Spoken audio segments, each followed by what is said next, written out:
Bagaimana sekarang ini bangsa kita tidak terus mengalami zaman edan, tikus mati di lumbung padi. Kita ini kaya raya, ya kan? Kita ini sebenarnya memiliki hasil alam yang luar biasa. Yang seharusnya kita itu menjadi bangsa yang kemudian bernilai, bangsa yang terhormat. Doa dan syair ayat-ayat buana dipersembahkan kepada Bapak Muhammad Yusuf Kalla dengan ayat kunci makna jiwa diriku dan bangsa negaraku. Muncul saling menghasut, bahkan sebenarnya yang terjadi adalah saling menfitnah. Saya bertanya sebenarnya, siapa di belakang Ade Armando, Krisna Tali, maupun Abu Janda? Dan ini tantangan untuk Bapak Yusuf Kalla, tantangan untuk Bapak SBY, tantangan untuk Bapak Prabowo, tantangan untuk Bapak Jokowi, tantangan kepada semua ketua umum partai, tantangan kepada semua pemimpin agama-agama, bahwa siapa yang dapat menjadi bapak bangsa, dia akan menorehkan sejarah besar bagi bangsa ini, seperti Bung Karno mempersatukan bangsa dan negara ini.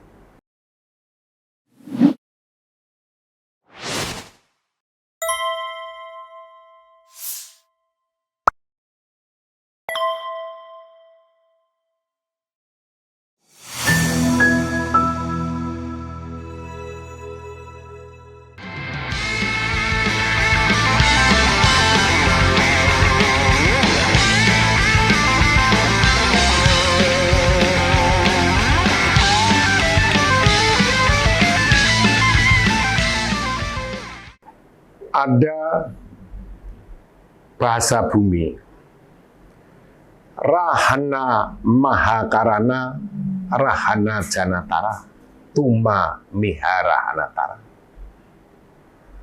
Sewaktu engkau menjadi orang tua bagi bangsamu, maka pastinya sebagai orang tua dapat kemudian berpikir dengan bijak, melakukan sesuatu upaya-upaya, nilai-nilai yang penuh dengan keteduhan, penuh dengan hati dan jiwa untuk merengkuh semua anak bangsa.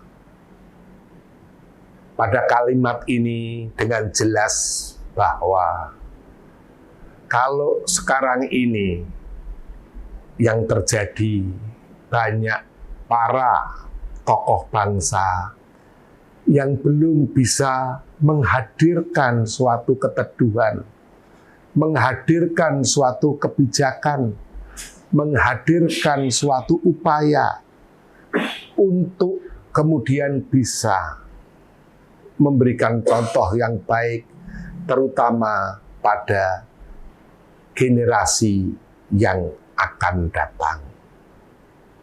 Peristiwa demi peristiwa yang sekarang ini ada, sampai kemudian mengarah kepada suatu permasalahan hubungan antar agama, permasalahan-permasalahan yang dikhawatirkan akan mengarah kepada suatu hal yang disebut memecah belah dan kemudian mengadu domba.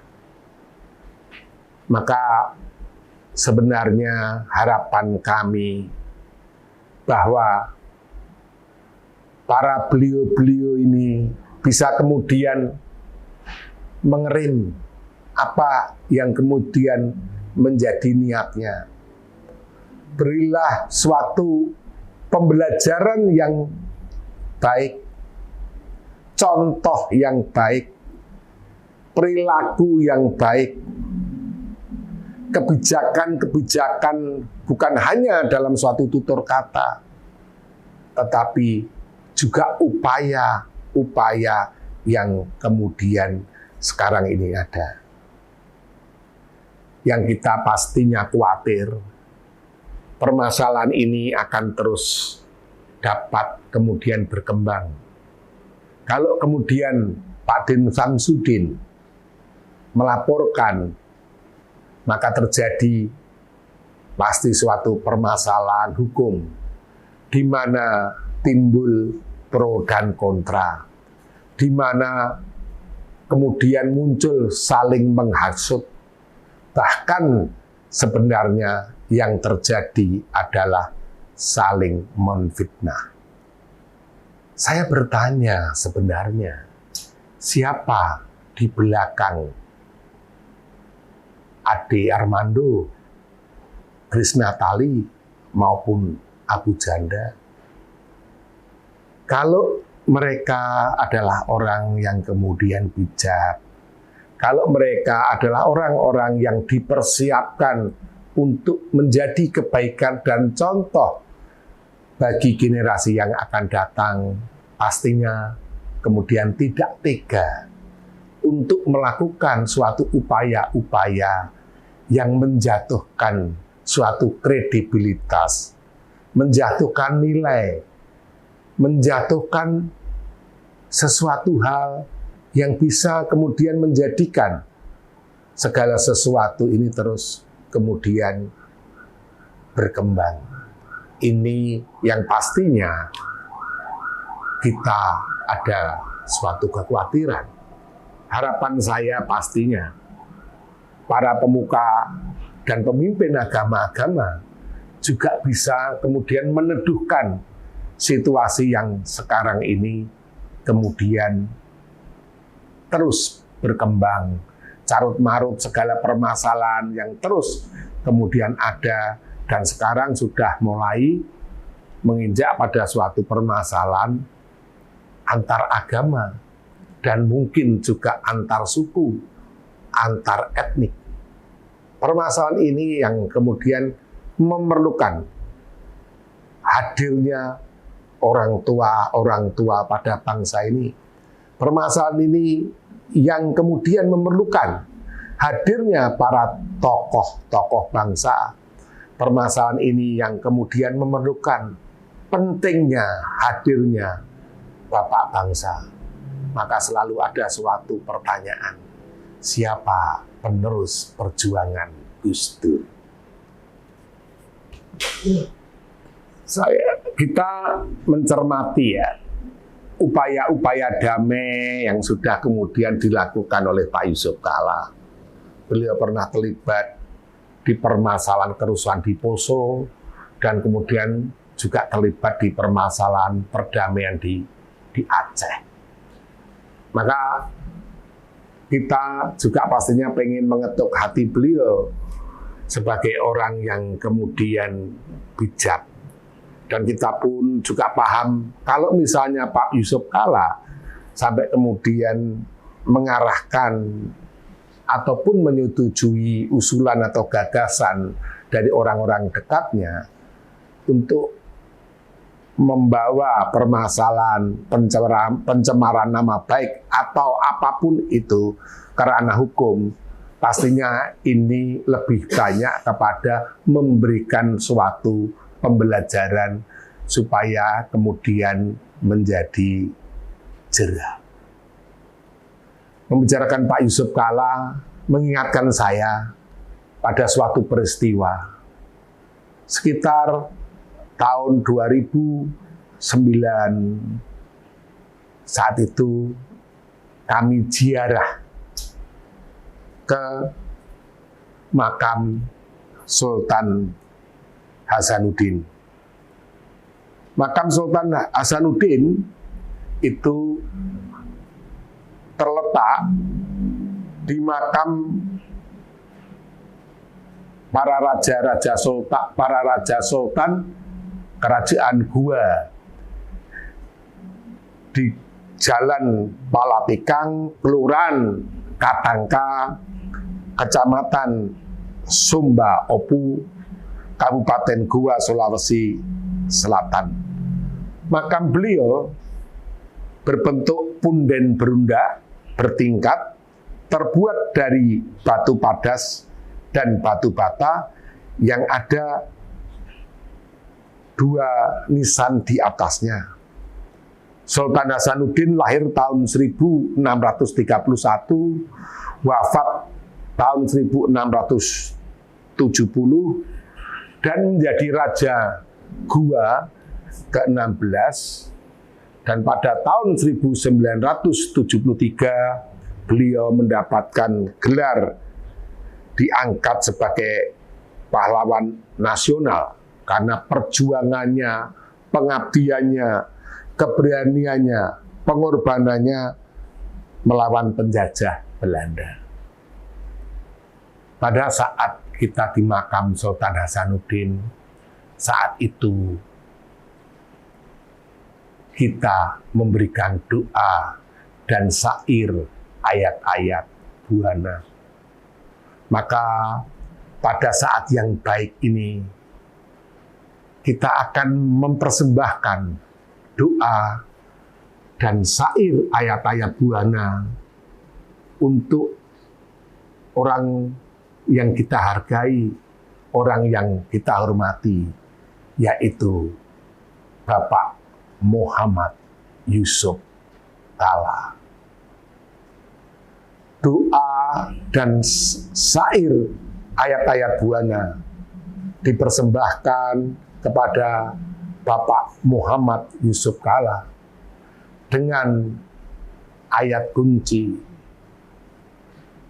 makna jiwa, diriku, dan bangsa negaraku. Makna jiwa, diriku untuk bangsa dan negaraku adalah jiwa yang terpatri sedari aku berada.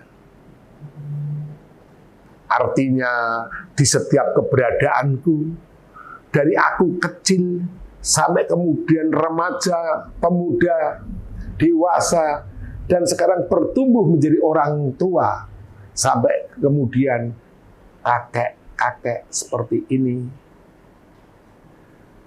adalah jiwa bangsa yang kemudian tertanam. Diriku walaupun lahir dari keturunan suku Bugis, tetapi bukan kebugisan yang aku kemudian dahulukan. Yang aku dahulukan dalam upaya-upayaku adalah merengkuh semuanya, siapapun anak bangsa ini, dari suku bahkan agama apapun. Mengapa?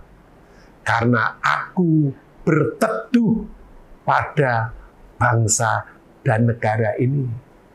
Karena aku hidup bersama keluargaku dari bangsa dan negara ini.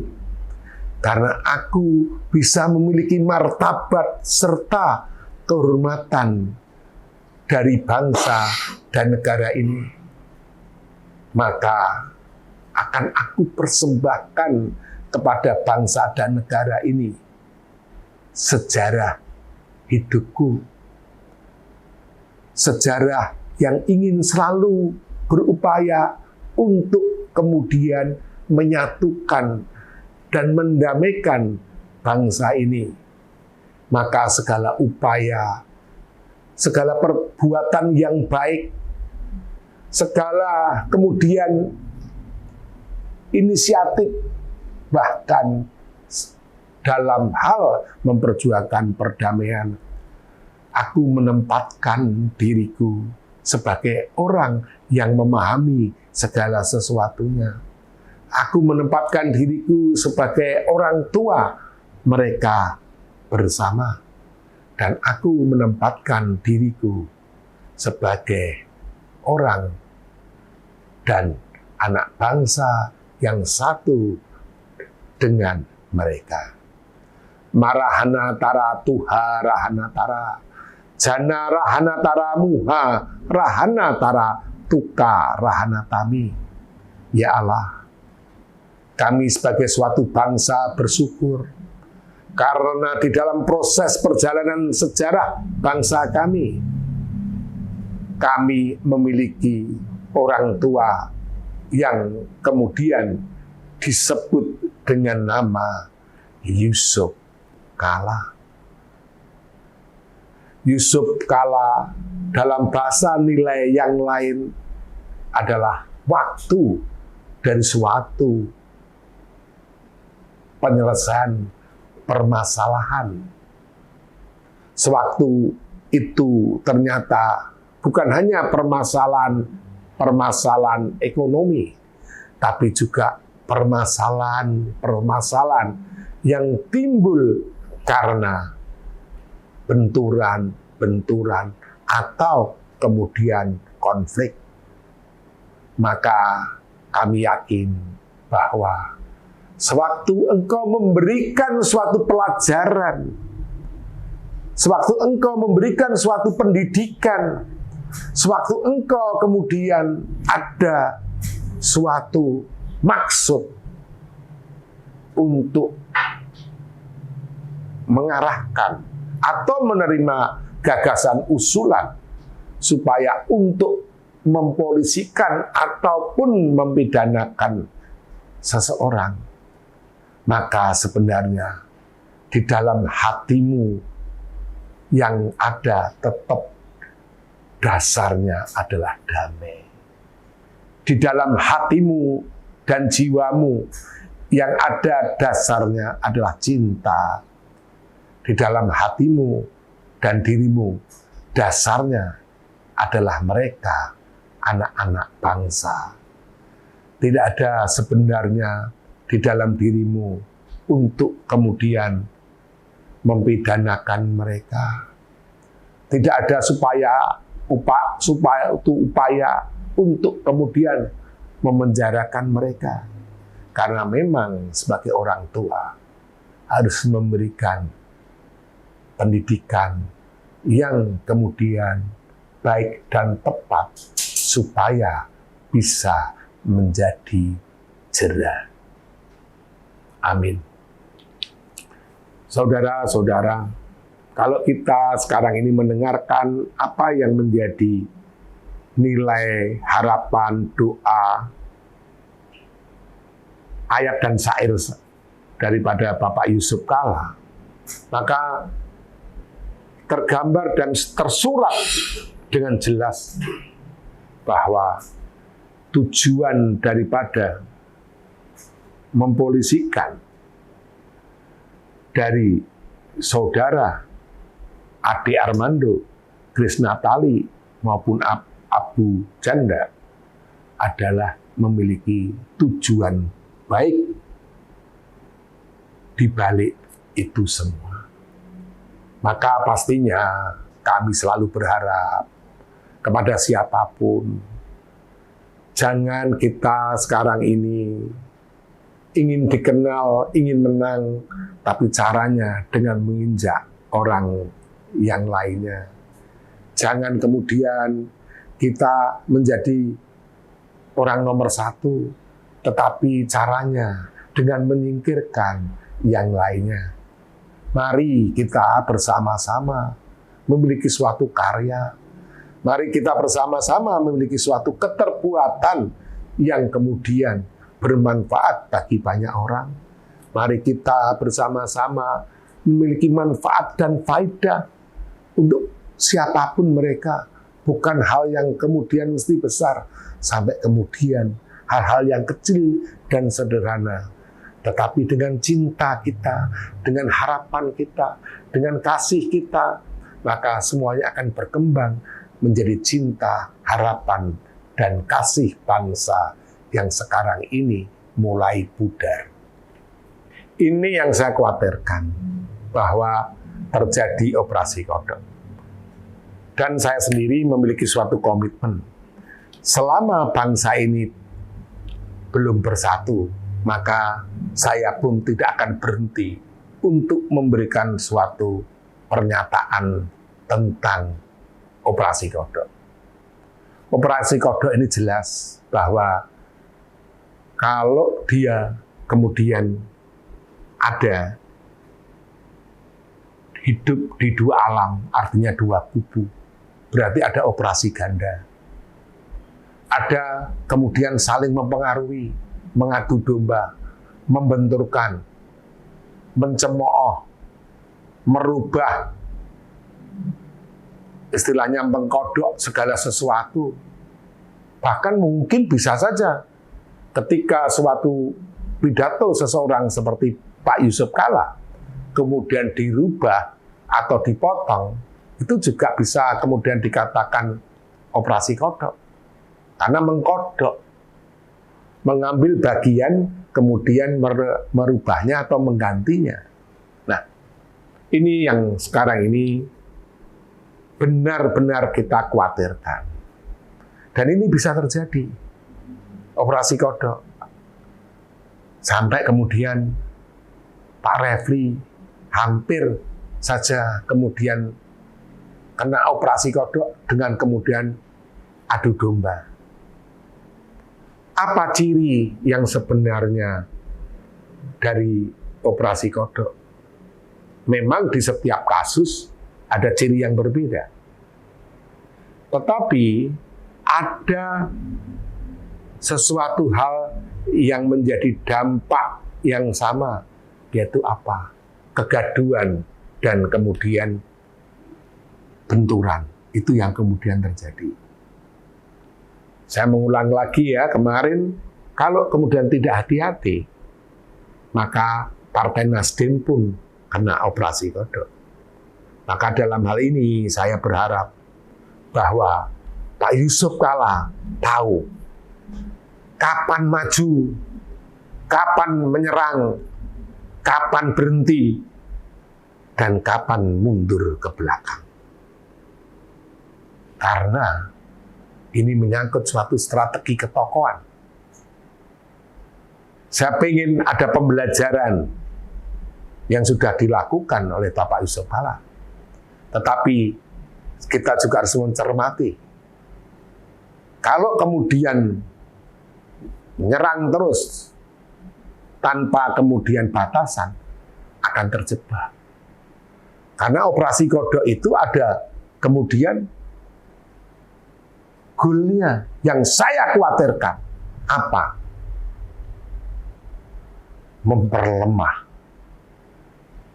bahkan mendegradasi lahirnya generasi emas yang kuat dan bermartabat pada bangsa ini. Sudah jelas tanda-tandanya. Bagaimana sekarang bisa tercipta, terbentuk suatu generasi emas yang hebat, kalau kemudian para tokoh-tokoh politik, para pengusaha-pengusaha, para pejabatnya, para pemimpinnya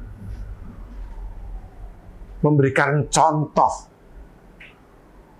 memberikan suatu perilaku yang nyata-nyata tidak menunjukkan nilai sebagai seorang pemimpin. Arti kata pemimpin salah satunya berasal dari kata pemimpi. Jadi seseorang sewaktu dia ingin menjadi pemimpin, sewaktu dia ingin memenangkan suatu pemilihan, bisa kemudian menjadi eksekutif, legislatif, maupun yudikatif, terutama yang eksekutif sama legislatif. Pasti dia mampu dan kemudian berusaha memberikan mimpinya, memberikan harapannya, memberikan program-programnya, memberikan tujuan-tujuannya, visi misinya. Dan sewaktu kemudian dipilih untuk kemudian menjadi pemimpin, menjadi pejabat, menjadi DPR, DPRD, DPR RI, presiden, gubernur, wali kota, maupun bupati, maka yang disebut pemimpin adalah dapat mewujudkan apa yang menjadi mimpi tersebut. Maka kata pemimpin ditambah huruf N di belakang, artinya huruf N ini adalah keberadaan. Jadi seorang pemimpin harus mampu mewujudkan apa yang kemudian menjadi mimpi daripada masyarakatnya, mimpi daripada bangsanya. Kalau tidak bisa, maka kemudian hanya menjadi pemimpi. Banyak sekali contoh. Kita mengenal yang namanya pejabat. Kata pejabat juga hanya berbeda satu huruf dengan penjahat. Pejabat, penjahat. Berarti bahwa ada kedekatan, nilai di situ. Karena apa? Karena mungkin banyak pejabat yang kemudian menjadi penjahat. Sehingga sekarang ini banyak penjahat kemudian menjadi pejabat. Tambah lagi, banyak penguasa yang jadi pengusaha dulu. Sekarang banyak pengusaha jadi penguasa. Maka sebenarnya ini adalah suatu nilai, suatu makna, bahwa para ahli kata itu sudah kemudian mampu menghubungkan atau membuat titik temu nanti yang akan kemudian terjadi ke depan. Kalau Anda seorang pengusaha dan sekarang dipercaya menjadi penguasa, menjadi pejabat, jangan jadi penjahat. Dan kejahatan yang paling besar adalah memotong, bahkan termasuk mendegradasi, menghilangkan generasi di belakangnya. Ini yang saya khawatirkan dampak nanti dari operasi kodok. Nah, bagaimana upaya kita untuk kemudian melawan? Satu di antara perlawanan itu adalah perlawanan dengan doa. Mengapa kita mesti harus melawan dengan doa? Karena beliau-beliau itu kalau sudah jadi pejabat, sudah punya kekuasaan, mereka yang lupa diri tidak takut pada manusia. Kalau manusia sudah tidak takut dengan manusia, maka rakyat hanya bisa berharap mereka takut kepada Tuhan. Maka sekarang ini akan kita dorong bahwa aksi-aksi, bahkan demo-demo itu memiliki suatu tema ataupun judul aksi doa. Dengan aksi doa ini kita berharap bahwa biar Tuhan yang kemudian memutuskan, supaya Tuhan yang memberikan jalan, supaya Tuhan yang memberikan suatu hukuman, supaya Tuhan yang memberikan makna. Kembalinya bangsa ini berjalan pada jalan Tuhan. Kembalinya bangsa ini ke jalan Allah. Kembalinya bangsa ini memiliki kekuatan akhlak dan moral. Kembalinya bangsa ini memiliki harkat dan martabat. Kembalinya bangsa ini punya rasa malu. Kembalinya bangsa ini menjadi bangsa yang besar, bangsa yang agung, seperti yang Tuhan inginkan, dengan bukti nyata dianugerahi tanah dan air yang lebih dari bangsa-bangsa lain di dunia. Tuhan ingin bangsa ini menjadi bangsa yang besar dan agung. Maka bangsa ini memerlukan siapa sebenarnya dan di mana pemimpin besar dan agung. Apakah itu akan ada dan kapan? Tetap akan menjadi harapan dan doa-doa di setiap hati jiwa anak manusia yang selalu berharap adanya kepemimpinan yang penuh dengan kemuliaan dan kebesaran untuk menjadikan kembali negara Kertagama. Ada makna kepemimpinan yang bisa dijabarkan dari kata Adam dalam makna yang lain. Kata Adam berasal dari kata ad dan dam.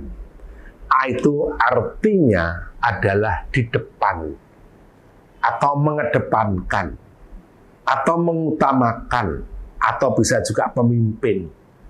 Dam itu adalah batasan, ukuran, tatanan, dan aturan. Jadi, sebagai seorang pemimpin, maka dia punya batasan, dia punya tatanan, dia punya ukuran, dia punya aturan. Dan ini harus kemudian jelas di situ. Jadi, sewaktu saya saat itu masih bersama dengan Pak Jokowi, maka batasannya beliau sebagai seorang pemimpin itu sangat jelas. Aturannya, ukurannya, tatanannya. Apa salah satu ukuran aturannya? Ukuran aturannya salah satunya bahwa pemimpin harus tetap tegak lurus terhadap kepentingan masyarakat, bangsa, dan negara. Karena dengan pemimpin selalu tegak lurus terhadap kepentingan bangsa dan negara, mendahulukan ini semua di atas kepentingan kelompok maupun keluarganya dan pribadinya. Satu contoh ya, satu kata saya mengutarakan ke beliau. Sampean harus mampu membuat sejarah. Satu kata. Artinya, sewaktu Pak Jokowi memahami bahwa dia harus mampu membuat sejarah. Sejarah baginya dirinya sendiri. Kemudian dari wali kota menjadi gubernur, gubernur menjadi presiden. Berarti sejarahnya adalah sejarah bangsanya. Sejarahnya adalah sejarah negaranya. Sewaktu dia meninggalkan sejarah bangsanya, sejarah negaranya, maka dia sebenarnya menghapus yang nama sejarah dia sendiri. Sewaktu seorang pemimpin berkhianat terhadap masyarakat, bangsa, dan negaranya, maka dia berkhianat terhadap kepemimpinannya sendiri. Dan nanti sejarah akan kemudian menulis itu. Dan ini pastinya juga pada terjadi di setiap kepemimpinan. Dan kembali lagi adalah tugas seorang pemimpin adalah mempersiapkan generasi yang akan datang. Ketika seorang pemimpin sudah mendegradasi, bahkan memperlemah, sampai kemudian memenggal persiapan generasi kepemimpinan yang akan datang, maka itu akan menjadi dosa, karma, yang saya sendiri tidak bisa membayangkan apa dosa dan karma yang akan dipikul oleh pemimpin tersebut. Dulu kita mengenal yang namanya zaman edan. Dan zaman edan itu ditulis oleh pujangga kita, Raden Ngabei Ranggawarsita, yang sebenarnya juga merujuk pada suatu kitab yang namanya Kitab Jongko Jangkaning Jagat. Kalau kemudian ini di bahasa Indonesia namanya Kitab Jongko Jangkaning Jagat adalah kitab perubahan peradaban zaman berdasar ruang dan waktu yang sudah ditulis oleh Prabu Sri Aji Jayabaya, Raja Kediri yang hadir memerintah pada abad ke-12. Jadi Prabu Sri Aji Jayabaya itu sudah membaca proses perubahan peradaban zaman yang nanti terjadi di Indonesia ini dan terjadi di dunia. Ini menarik sekali sebenarnya untuk kita kaji. Karena kalau kita membandingkan dengan pemikiran-pemikiran Barat maupun pemikiran yang lain, leluhur kita sudah mempersiapkan kajian itu lebih 800 tahun yang lalu. Nah, di dalam konsep itu, di setiap zaman, pada suatu kepemimpinan, itu ada yang kemudian disebut zaman edan. Zaman edan itulah, dalam bahasa yang lain, ewuh oyo ing pambudi. Karena apa yang kemudian baik, hasilnya belum tentu baik. Bahkan yang buruk, hasilnya nanti mendapatkan suatu kepercayaan, mendapatkan suatu jabatan. Jadi kalau kamu sekarang ini, atau kita sekarang ini, mau berkorupsi berjemaah atau kerjasama untuk melakukan suatu perbuatan yang merugikan bangsa dan negara ini, itu kemudian yang mendapatkan jabatan. Kalau kita ingin baik merubah bangsa dan negara ini, itu tidak berlaku. Nah, inilah yang kemudian dikatakan zaman edan. Bagaimana sekarang ini bangsa kita tidak terus mengalami zaman edan? Yang namanya bangsa kita ini seperti ilustrasi yang namanya tikus mati di lumbung padi. Kita ini kaya raya, ya kan? Kita ini sebenarnya memiliki hasil alam yang luar biasa, yang seharusnya kita itu menjadi bangsa yang kemudian bernilai, bangsa yang terhormat. Tetapi mengapa tidak menjadi bangsa yang terhormat? Kenapa tidak menjadi bangsa yang kaya? Kenapa tidak menjadi bangsa yang kemudian memiliki kewibawaan di mata bangsa-bangsa lain di dunia? Mengapa? Mengapa? Nah, di situ sebagian para sahabat sudah memiliki suatu harapan bahwa bangsa ini memerlukan bapak bangsa. Ini yang belum ada pada bangsa ini. Siapa yang akan meneduhkan bangsa ini? Siapa yang akan dengan bijak, dengan segala tutur katanya untuk mendinginkan segala persoalan? Siapa yang kemudian merangkul, mencintai, mengajak untuk kemudian bangsa ini tetap bersatu sebagai satu bangsa dan sebagai satu negara? Dan siapa bapak bangsa tersebut? Dan pastinya siapapun bisa.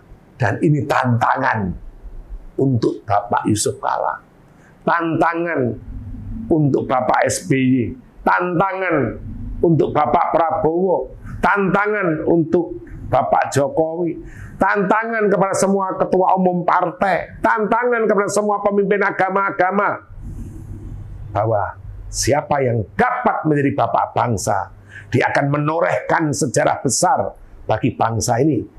Seperti Bung Karno mempersatukan bangsa dan negara ini.